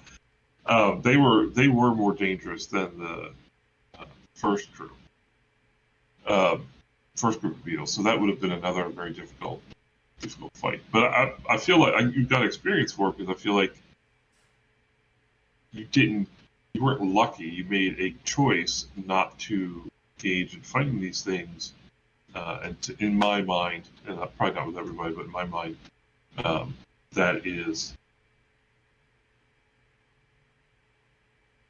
that was defeating the encounter. That was successfully encountering this particular room. An experience, though, it was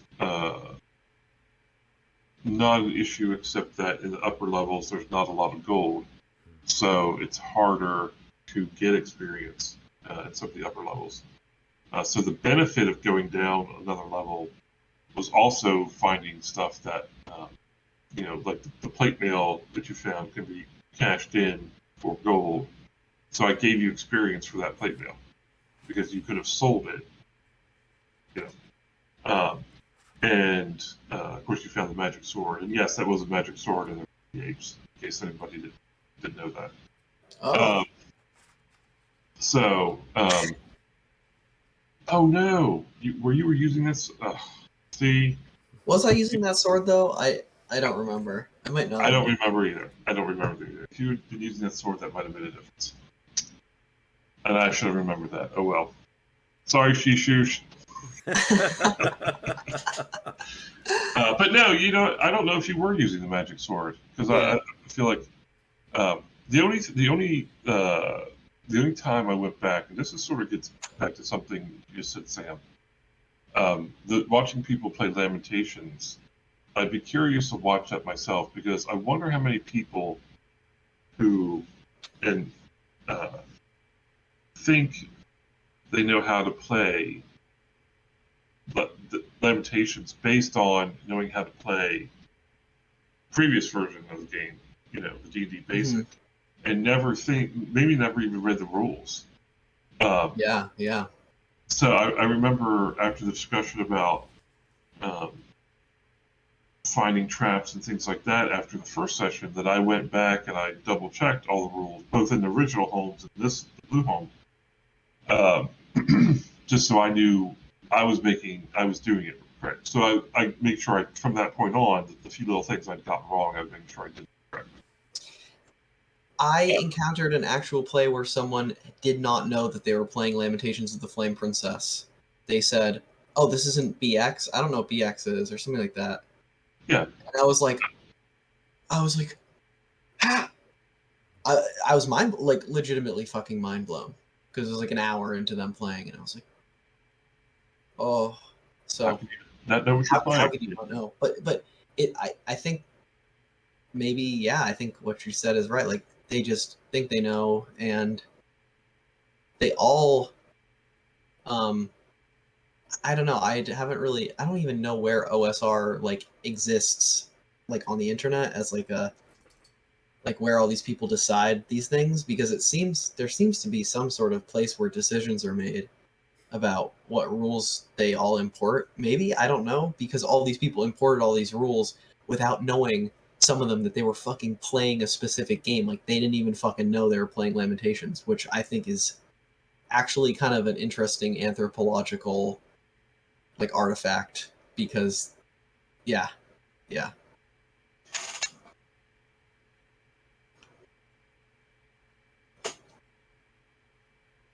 I don't know that there is a specific place on the internet, and I think that you probably have different people that would have different definitions of what they would consider to be OSR or OSR play.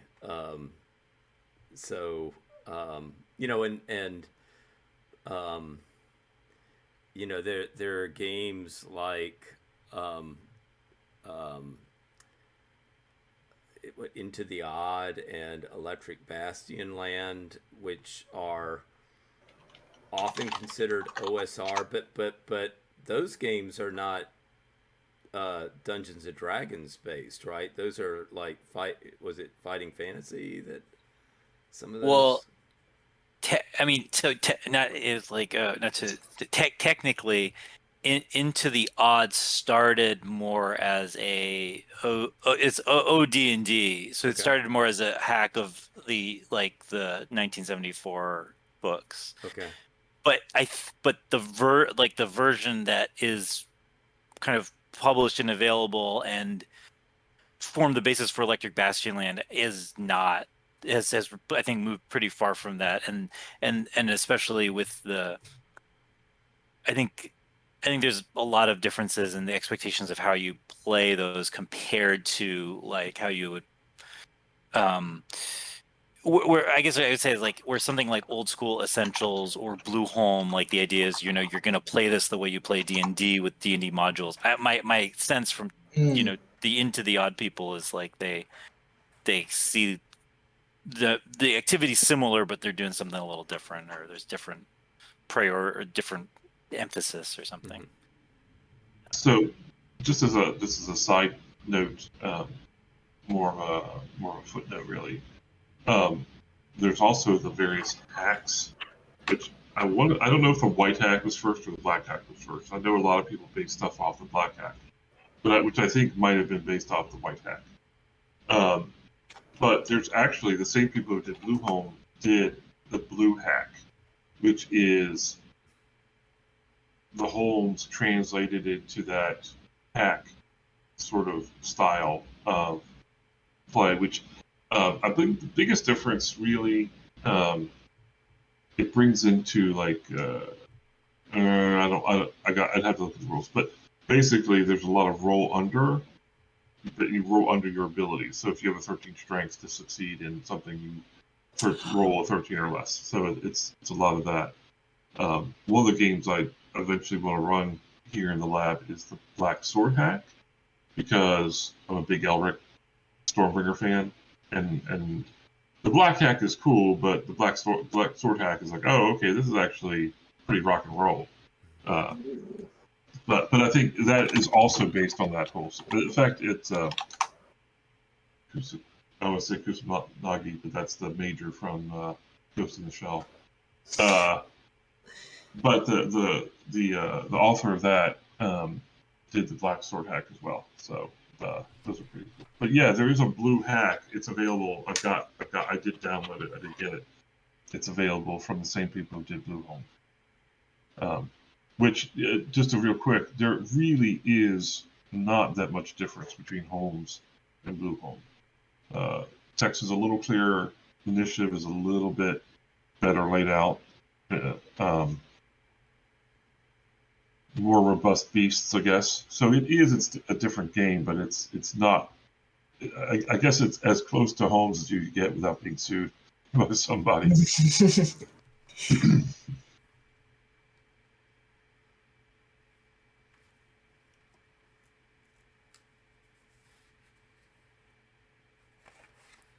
I don't. Just a small little side note.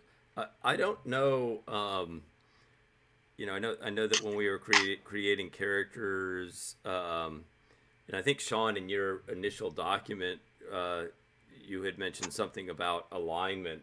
I don't know how. I know that my character was chaotic good. I'm not really sure on what that's always like an object of discussion and debate as to the kind of use of alignment systems. I don't know that it really played a big role in our sessions. I mean, I wasn't necessarily thinking about it a lot, but it did play a little bit of a role in terms of alignment languages, and that's a comment that I made and Ron responded to. Yeah. So I thought that was really neat when I was able to sort of have the guy communicate with Roland via alignment language. Yeah. But for the rest of them, for the rest of you, they, so at that point, I feel like I probably could have worked with the languages more. But as far as alignment goes, no, because you negotiated with the people, right? And the rest, everything else wasn't really. There wasn't a lot of ideological reasons for certainly the Carrie Crawler didn't care. Carrie Crawler didn't care about that. So it didn't really come into place. So.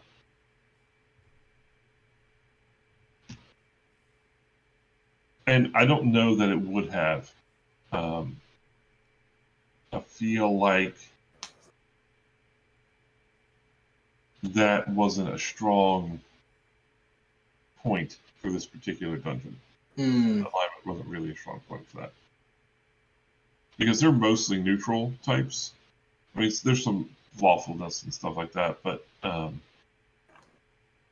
it's more your actions and literally your choice of class that would have affected their feelings towards you more than your alignment would have. So,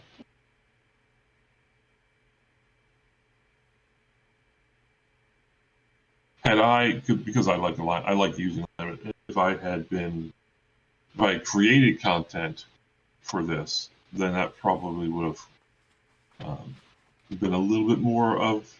That would have come into play a little bit more. But the way they wrote, the way Tom Moldway wrote these NPCs, it didn't seem to me that alignment played a big deal in their big decision in how they looked at you. Yeah.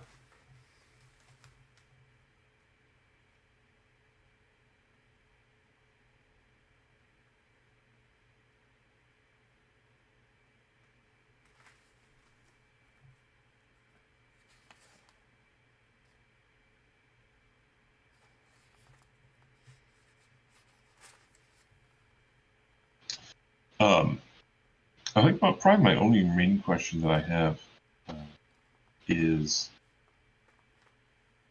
how did you like your character classes? What was it everything you expected it to be? Was it better? Was it worse?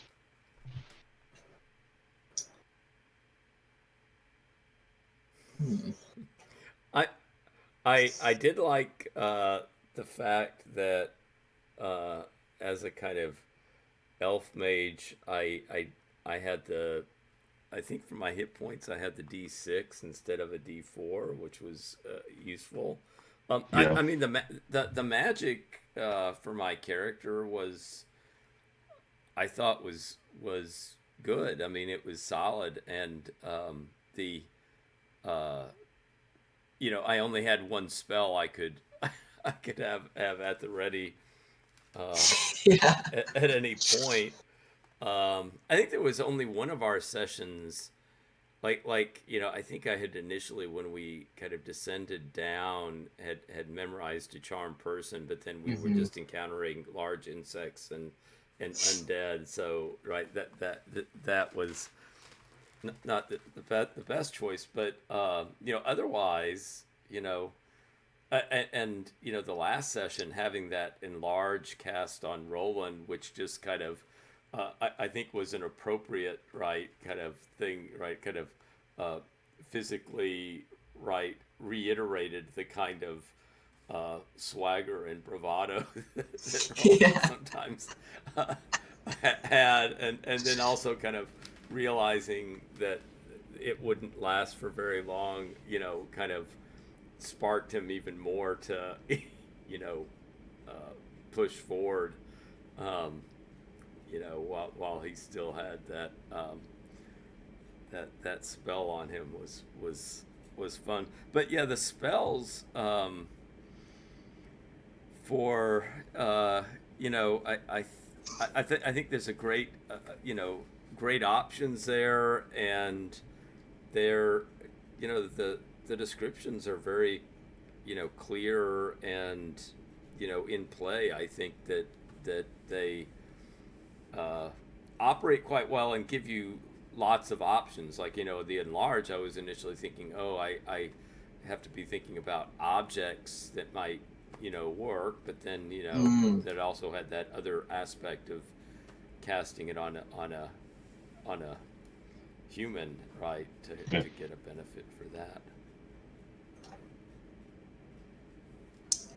Yeah, I think it was funny because I picked fighter and I was like so ingrained in the idea of like higher stats give you bonuses on hitting and stuff that I was like, I think the first session I was like, this can't be true. Like, you're not telling me I don't get a bonus on my like flat D20 roll. So I think at first that was a little, I don't know if it was like upsetting to me. I think it was just kind of like, what the fuck? Why do I even have stats then? Basically, I mean, the other stats seem to make more of a difference, but strength, I don't even know it. It gives me like plus 10% experience or something.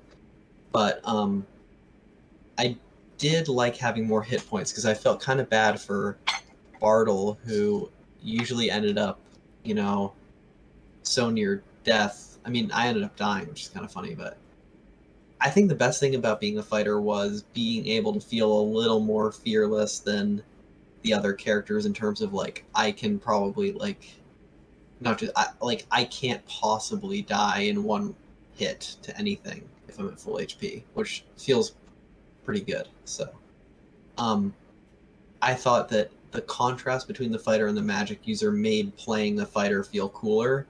Like, I feel like if we were just three fighters, it would feel really boring, but because of that difference, it made playing the fighter somehow feel more interesting, if that makes sense.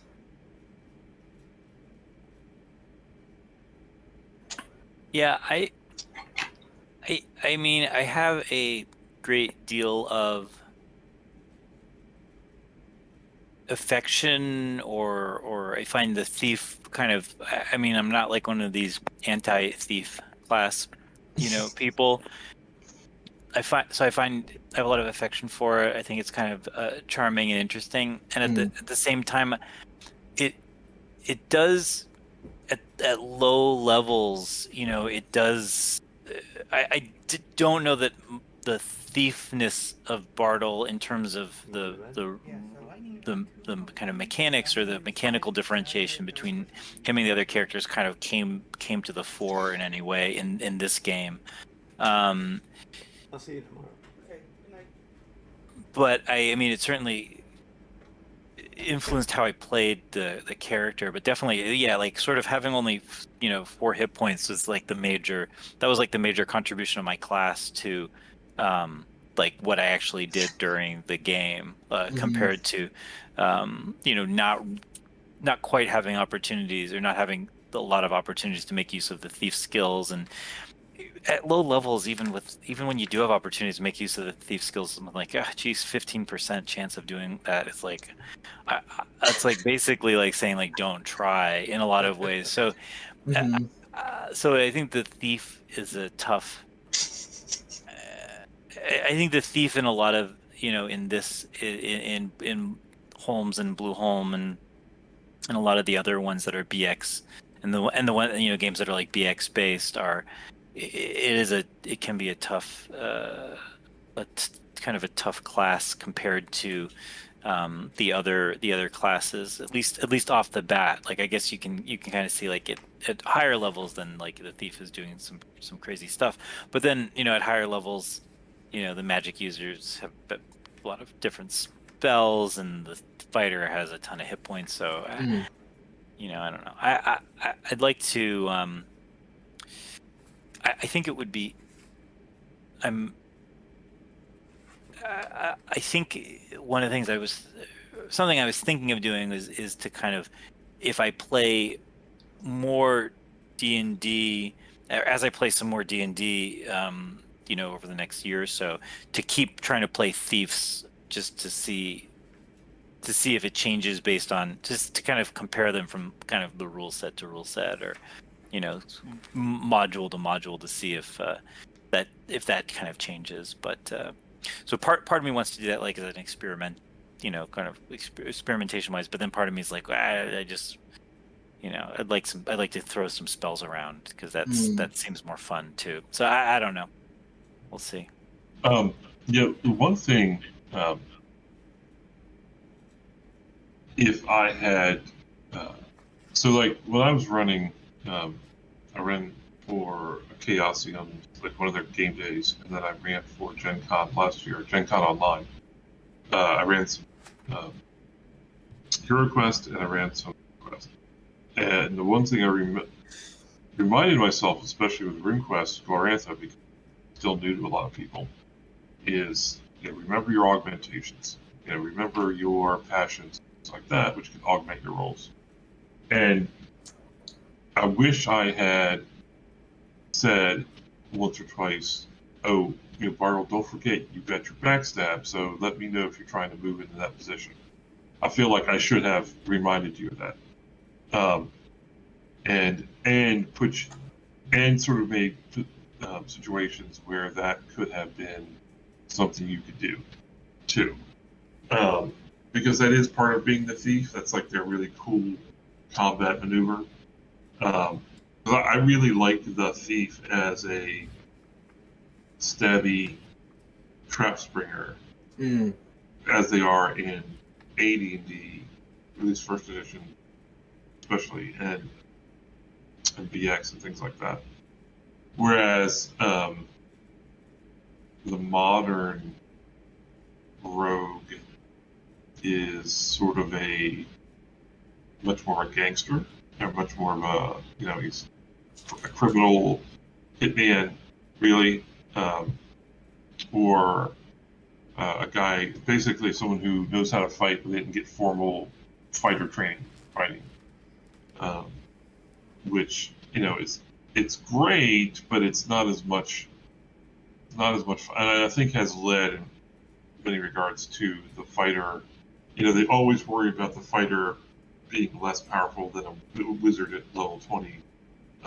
But I think the fighter in later editions has had to struggle to keep up with the damage that the barbarians and the rogues can throw out. But yeah, I do regret a little bit that I should have reminded you, hey, go ahead, backstab somebody. What, that might happen. But I really liked, and I agree, Sam. I agree with you. Why in Holmes? Why even have a strength stat? I'm not sure what it's there for, other than opening doors. Yeah. But I did really like all the classes. I definitely liked how they played out. And your point about the magic too, or all the points about the magic, is magic really. I forgot how much I really liked the magic in these sort of basic D&D BX to Holmes and stuff like that. I really like how magic worked. Yeah, it stinks having one spell, or if you're a cleric, no spells at first level. But as you get the ability to cast more and more spells, that becomes a lot cooler too. So. Yeah, a couple things that I'm just looking over at the thief. The thief's progression is much faster, right? They get to third level at basically 2400, whereas the magic user wouldn't even be leveled up to second level at that point, right? Oh wow. Right, that the magic user to get to second level needs 2501, right? So that if you were playing a little bit longer, right, I think maybe that aspect of the thief would come out of like, oh, they're kind of getting up the levels at a much quicker rate. And then on the thief skills, the one that really jumps out is the climb smooth surfaces, which is 80% at first level, right? Like a smooth surface, right? That's not too shabby, right? To have an 80% chance of climbing a smooth surface, yeah. Yeah, no, that's definitely the good one there. So yeah, I think that's a good reminder. So I mean, I think I will play a thief again. I'm going to try to make more use of my backstabbing and climbing the smooth surface, and then drop behind guys. I mean, I guess you could potentially climb the wall on top, get over the door. Yeah. Get something to open it up, and then you'd be there, ready to go. Yeah. That's what I'm going to do next time.